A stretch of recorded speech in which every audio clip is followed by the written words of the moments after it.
Hello and welcome. My name is Evgeny Rusakov and you're watching TVP World, interview from Vilnius. Defense for the Baltic States has always been one of the key issues, if not the most. Along with the defense itself, our cybersecurity is also becoming vital in the backdrop of today's geopolitical situation. Are we cybersecure? Are we ready to react to any cyber threats, and shall we notice anything really dangerous before it happens? To discuss all this, we are joined today by the disinformation analyst at Civic Resilience Initiative, Urtė Andriukaitytė. Urtė, glad to see you with us here in our studio. Thank you for joining. Thanks for having me. Urtė, you almost heard my questions, and this will definitely be the main topic of our today's discussion. So first of all, what's the situation with cybersecurity in Lithuania in specific, and in the whole Baltic region in general at this specific moment? Yes, we are happy to admit that situation specifically in Lithuania is comparatively good, yet it's not perfect and it will never be perfect. I think it gives also us motivation to improve ourselves. Lithuania can be seen as some kind of flagman in the Baltic countries. We are very aware of the threats that we are facing, and it's a good thing that we know what kind of threats are coming our way and that we are capable of, in relatively good way to combat them. The worst part and the sadder part of this whole story is reasoning for it. Lithuania didn't think of getting very cyber aware, but our very aggressive neighbors made us so. So it can be seen from very different perspectives, but in general, the situation is really good. The drawback is that we are forced to be good in this sphere because we have to deal with our cyber threats, throughout the year. Okay, so you've mentioned that looks like Lithuania is getting way better than Latvia and Estonia. So what kind of issues do Latvia and Estonia have in this regard? I wouldn't say that Lithuania is way better, but Lithuania was kind of first to admit that we need to step up this game, and Latvia and Estonia didn't hesitate and follow us through. Estonia has always been very good in online things and cyber-related matters. So it's good to see that Latvia is also stepping up, and they have NATO cyber center working in Riga. Other countries, I think, especially in Western Europe, doesn't step up their game just because they don't have a very clear reasoning for it. So I think the very main issue is... Since you've mentioned those Western countries, I cannot leave without, asking, why do you think Western countries are not stepping up? Do you think they don't feel the threat that we feel? Is this the main reason? They don't have enough money, which I hardly believe. Yeah. Anything else? Money should not be the problem, but I think it's definitely because they are not feeling the same threat, and it's kind of normal. We are the buffer states that are actually bordering with the aggressor, so we are the ones in the so-called blacklist. We are the ones to be the most prominent Ukraine supporters and so on. So I think they are still considering whether it's an actual threat. And back in the day, I think so, yeah. Even though that some countries have already, they definitely see what's happening around, but it also the geographical stance of they are still very far away from the problem. And one of the examples that would go with this topic is back in 2014, when Lithuania took the courage to ban Russian government-funded TV channels in Lithuania.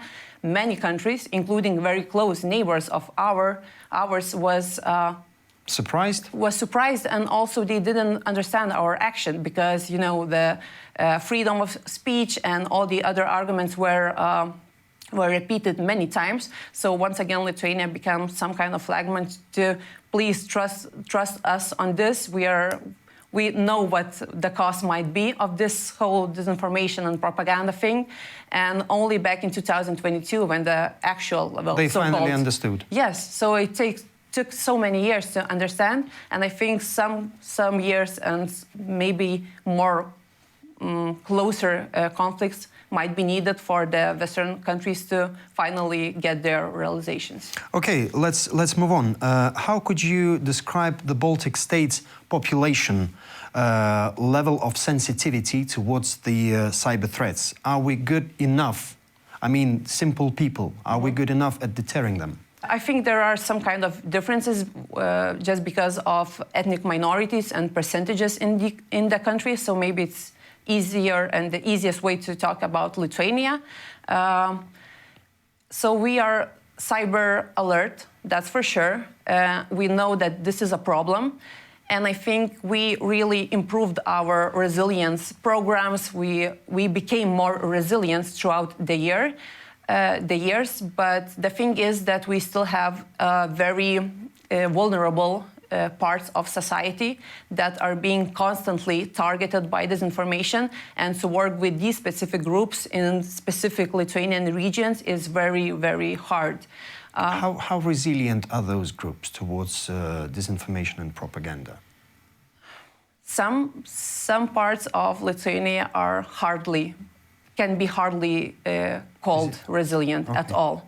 But in the bigger cities or younger people, the youngsters are increasing their resilience. So the main problem is with the elderly and with specific regions where ethnic minorities are being concentrated. What have we, the Baltic States, or maybe Lithuania in specific, what have we learned from the war in Ukraine?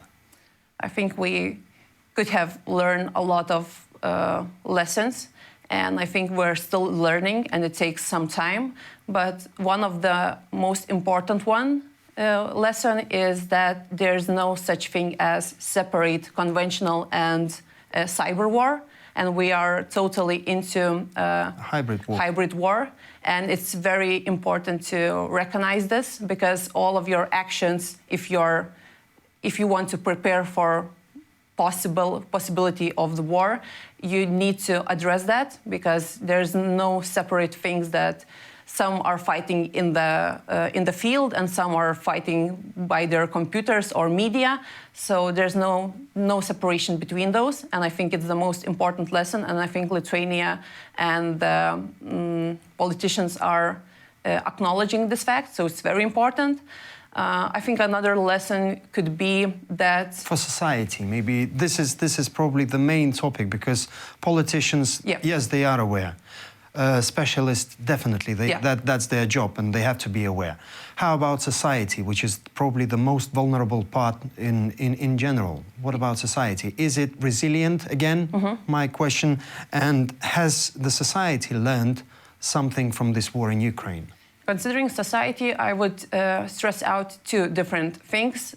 One is the relationship between the government and society, and Ukrainians proved very well that society is a huge power and they can do a lot of things.